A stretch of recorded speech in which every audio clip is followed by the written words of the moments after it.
Hello everybody, আসসালামু আলাইকুম। আজকে আসলে আপনাদের ভালো একটা ইনফরমেশন দেই, সেটা হচ্ছে অবশ্যই কন্টেন্ট নিয়ে বা হচ্ছে কন্টেন্ট মার্কেটিং বা ব্র্যান্ড ন্যারেটিভ নিয়ে। সেটা হচ্ছে কি আপনার লিমিটেড বাজেটে হচ্ছে আমরা কিভাবে আমাদের মার্কেটিংটাকে কভারেজ করতে পারি।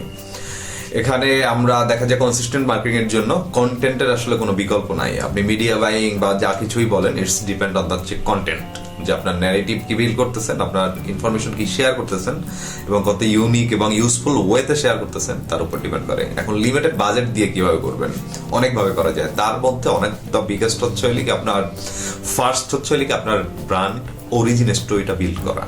যে ওকে ফাইন, আপনার ব্র্যান্ডের কোড থেকে, আপনার প্রোডাক্ট বা সার্ভিসের কোড থেকে স্টোরিটা কি আসে, সেই স্টোরি থেকে আপনি যদি হচ্ছে লিগে আপনার কাইন্ড অফ মিডিয়া বাইংয়ে যাইতে পারেন, যে আপনি অ্যাড রান করতে পারেন, তাহলে ওই কম্পোনেন্ট দিয়ে হচ্ছে লিগে আপনার অ্যাড রান করা।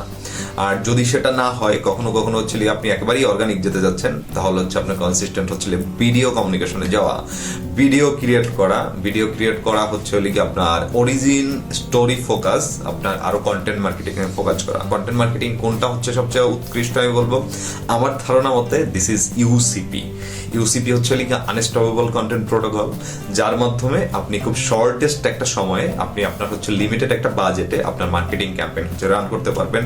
ইট ডাজেন্ট ম্যাটার যে আপনার ইন্ডাস্ট্রি, প্রোডাক্ট, সার্ভিস হচ্ছে লিখিয়া কোথায় এবং কিভাবে আছে। Thank you.